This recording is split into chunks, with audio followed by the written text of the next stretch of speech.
की बेटी सृष्टि पर उसकी माँ जान छिड़कती। मेरी बेटी कितनी प्यारी है, भगवान सबको सृष्टि जैसी बेटी दे। सृष्टि धीरे धीरे बड़ी होती है। एक दिन सृष्टि की सहेली कहती है, तू दिखने में कितनी अजीब सी है, लेकिन मैं जानती हूँ हम सब में सबसे अच्छी शादी तो तेरी ही होगी। तेरे पापा अमीर जो हैं। और बता नहीं सकते यार, दहेज तो हर कोई देता है, ये क्या ज्यादा ले जाएगी अपने पति के लिए? अरे बड़े शहर में कोठी है इसके पापा की। अरे पापा की है ना, कौन सी इसकी है? इसकी होती तब तो कोई भी लड़का इससे शादी कर लेता। अरे पापा की मतलब पापा की है तो मेरी ही है ना? किसने कहा? अब तेरी तो तब होगी ना जब तेरा भाई ना हो। वैसे भी शादी के बाद सारी प्रॉपर्टी भाई के नाम होती है। सृष्टि समझ जाती है कि उसे किसी भी हालत में माँ बाप की सारी प्रॉपर्टी को अपने नाम करना है, लेकिन कैसे? एक दिन सृष्टि का भाई शीनू कहता है, बहन क्या कर रही है? तुझसे एक बात करनी है। अरे हाँ हाँ करना, मैं तो तेरी बहन हूँ। बहन मेरी लाइफ में ना एक लड़की है, बहुत अच्छी है। मैं सोच रहा हूँ माँ और पापा से बात करूँ शादी के लिए। सृष्टि को समझ में आ जाता है कि भाई की शादी होते ही भाभी उसे एक दिन भी घर में बर्दाश्त नहीं करेगी। क्या बात है भाई, बताना कौन है वो? यार वो बहुत अच्छी लड़की है, पढ़ी लिखी है, मेरे साथ जॉब भी करती है। बस एक प्रॉब्लम है। प्रॉब्लम? क्या प्रॉब्लम है भाई? यार वो शादीशुदा है, लेकिन उसके पति ने उसे सिर्फ इसलिए छोड़ दिया क्योंकि उसके माँ बाप दहेज नहीं दे पाए। सृष्टि ये सुनकर न जाने क्यों खुश हो जाती है। अरे भाई तो क्या हुआ, लड़की तुझे तो पसंद है ना? शीनू को लगता है कि बहन उसे समझ रही है। वो इस बात से अनजान होता है कि उसकी बहन की मंशा पूरा घर हड़पने की है। सृष्टि अपनी माँ से कहती है, मम्मी मुझे तो बहुत चिंता है। पता है शीनू क्या कर रहा है? अरे क्या कर रहा है? वो तो काम पर जाता है और वापस घर आता है। नहीं ना माँ, वो यही तो नहीं कर रहा, बाकी सब कर रहा है। आपको पता है उससे प्यार है, और वो भी एक शादीशुदा लड़की से। ये क्या हो गया? मैं सोसाइटी में क्या मुंह दिखाऊंगी? अरे तेरे पापा तो यही कहेंगे कि मैंने ही उसे बिगाड़ दिया है। माँ देखो, मेरी बात मानो, पापा पर भी विश्वास करने की जरूरत नहीं है। अब आप ही बताओ, पापा इतनी देर घर के बाहर रहते हैं क्यों? बोलो। अरे बेटा वो तो नौकरी करते हैं ना। तू बहुत भोली है माँ। पापा का ऑफिस तो 7 बजे खत्म हो जाता है, लेकिन देखो कितनी देर से आते हैं। अरे नहीं नहीं बेटा, ऐसी कोई बात नहीं है।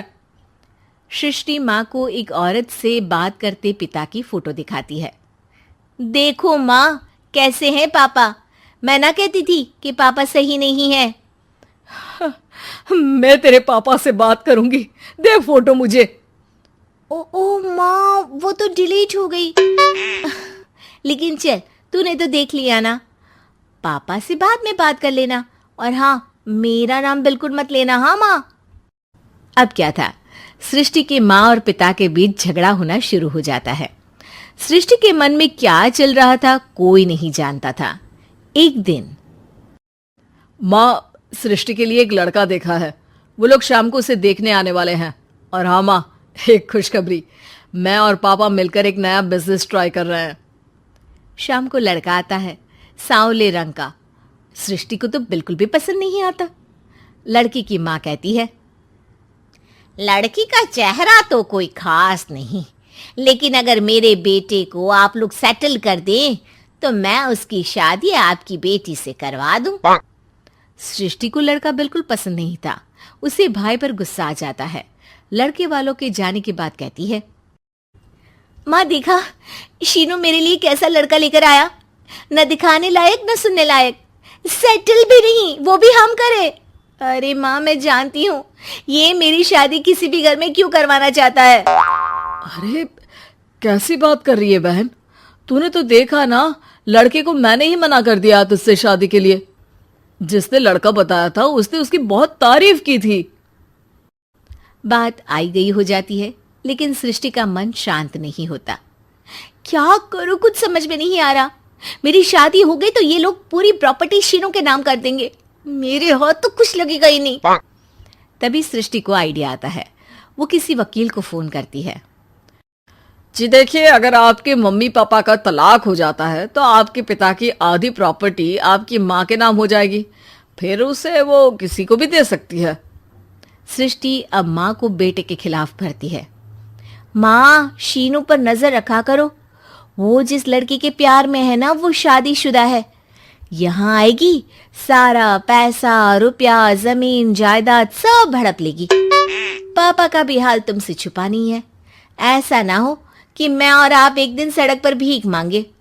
हे भगवान, मैं तो जीते जी मर जाऊंगी अगर ऐसा हो गया तो। ऐसा हो गया नहीं माँ, ऐसा ही होगा। अभी समय है, आगे का सोच लो। मैं तो कहती हूँ पापा से आधी प्रॉपर्टी लेकर अलग हो जाओ। पापा की आधी प्रॉपर्टी भी हम लोगों को अगर मिल जाती है ना, तो अगले 7 जन्म सफल समझो। बेचारी माँ बेटी के कहने पर पति से तलाक लेकर अलग हो जाती है। सृष्टि अब पैसों से गाड़ी और अपने दूसरे महंगे शौक पूरे करने लगी। उसके दोस्त भी उसके पैसे इस्तेमाल करते। सृष्टि, कल तुम कहाँ थी? मैं सारा दिन घर पर अकेली थी। तो मैं क्या करूं? मैंने ठेका तो नहीं लिया है ना तुम्हें संभालने का। माँ को सृष्टि से ये उम्मीद नहीं थी। वो बैठकर रोने लगती है। वहीं उसका पति यानी कि सृष्टि के पिता आ जाते हैं। मैं जानता था कि तुम्हारा यही हाल होगा, तो आपने मुझे रोका क्यों नहीं? मैं रोकता तो तुम रुकती क्या? सृष्टि के कहने पर तुमने मुझ पर अपने बेटे पर शक किया, लेकिन तुम ये भूल गई कि कैसे हम दोनों ने मिलकर जीवन में इतना सब खड़ा किया।